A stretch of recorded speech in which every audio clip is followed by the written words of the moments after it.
Selamat datang kembali di channel Firmop, tempat kita membedah sepak bola menggunakan data dan akal sehat.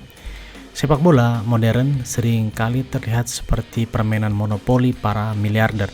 Pemilik klub yang kaya raya datang, kemudian menyuntikkan dana triliunan rupiah, membeli barisan pemain bintang, dan menyulap tim mediocre menjadi raja Eropa dalam semalam.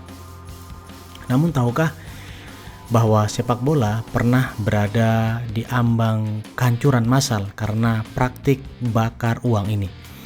Sebelum tahun 2011, dunia sepak bola layaknya Wild West, hukum rimba di mana siapa yang punya uang dia yang berkuasa. Tapi dampaknya mengerikan.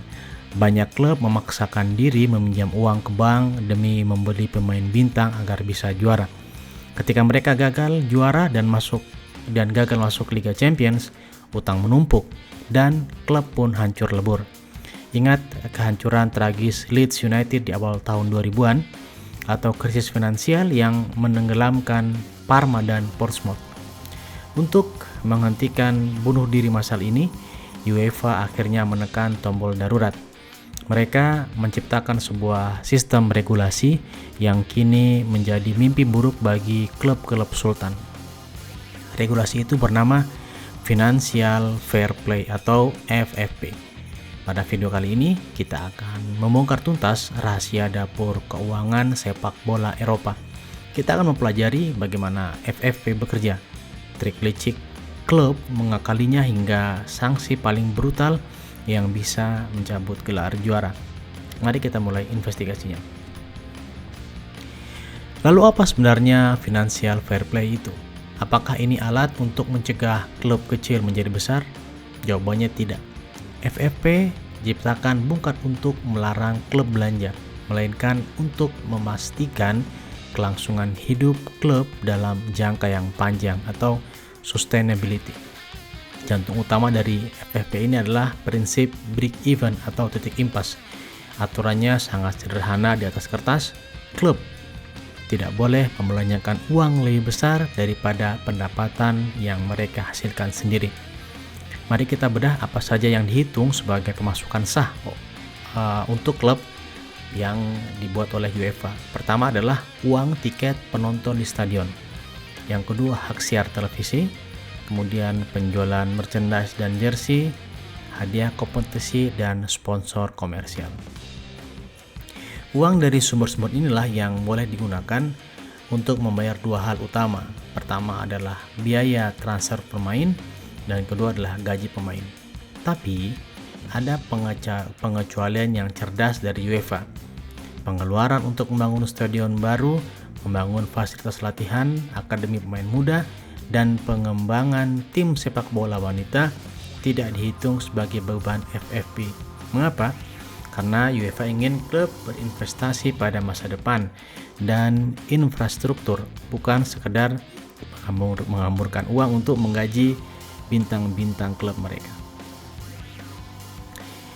Seiring berjalannya waktu, klub-klub yang dimiliki oleh para miliarder atau negara, state-owned clubs, mulai mencari celah.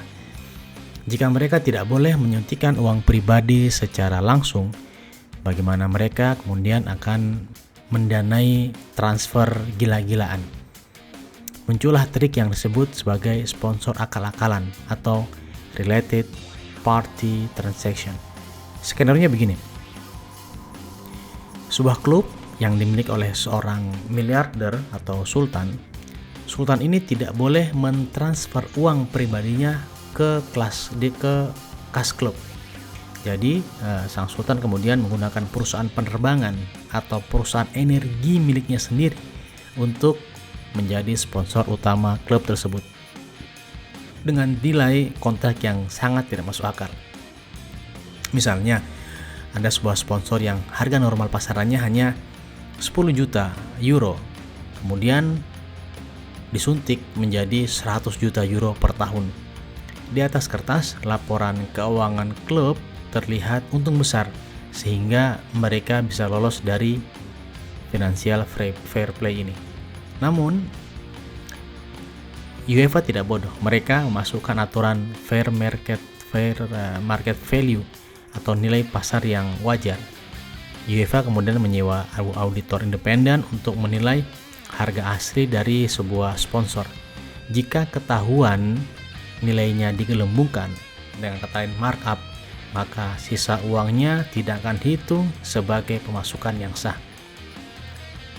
Di Liga Inggris, regulasi FFP ini kini berevolusi dan dikenal dengan nama PSR, Profitability and Sustainability Rules. Di bawah PSR, klub Liga Inggris diizinkan merugi, tapi batas maksimalnya hanya 105 juta pound sterling dalam siklus 3 tahun. Nah, jika lewat dari itu, siap-siap maka klub akan dikenakan sanksi. Nah, sekarang kita masuk ke bagian yang paling menegangkan, yaitu adalah hukuman. Apa yang terjadi jika klub melanggar aturan pembukuan keuangan ini? Sanksinya tentu saja berjenjang, mulai dari sekedar tamparan ya di pergelangan tangan hingga eksekusi mati secara olahraga. Level pertama, ya, sanksinya adalah peringatan dan denda finansial. Dan ini tentu saja adalah hukuman yang paling ringan. Klub didenda sekian juta euro. AC Milan dan PSG pernah merasakan ini. Bagi klub sultan yang dimiliki oleh para miliarder, denda uang hanyalah uang receh. Mereka bisa membayarnya dengan mudah. Kemudian level kedua adalah pembatasan skuad Eropa. Klub yang biasanya boleh mendaftarkan 25 pemain untuk kompetisi Eropa seperti Liga Champions ataupun Europa League dihukum hanya boleh mendaftarkan 21 atau 22 pemain. Tentu saja ini akan merusak kedalaman skuad dan membuat pelatih pusing. Nah, kemudian ada level 3, yaitu embargo transfer. Klub dilarang keras mendaftarkan pemain baru pada bursa transfer.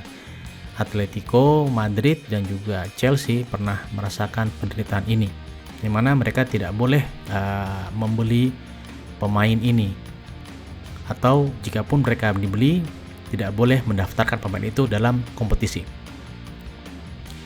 Yang level 4 ini adalah level yang mulai medium, pengurangan poin atau minus poin. Ini adalah sanksi yang mulai menghancurkan musim sebuah tim. Di Liga Inggris, kita sudah melihat Everton dan Nottingham Forest menjadi korban nyata. Poin mereka dipotong, membuat mereka terseret ke jurang degradasi. Seperti usaha mereka sia-sia. Bayangkan apabila sebuah tim yang sedang berkejaran untuk mendapatkan juara liga, kemudian mereka sudah mengumpulkan 60 poin dan kena pemotongan poin 30, maka kemudian mereka hanya tinggal 30 poin. Itu sama saya dengan poin klub yang berada di dasar klasemen. Dan ini sangat-sangat merugikan.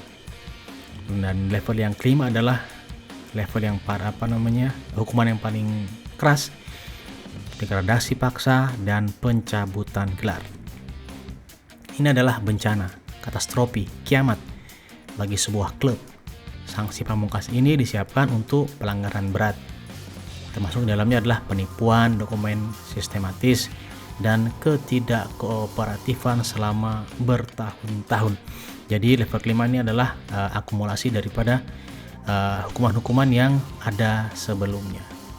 Bayangkan jika kita melihat klub-klub top Liga Eropa kemudian degradasi atau dipaksa degradasi ataupun dicabut gelarnya yang telah mereka peroleh selama masa hukuman itu.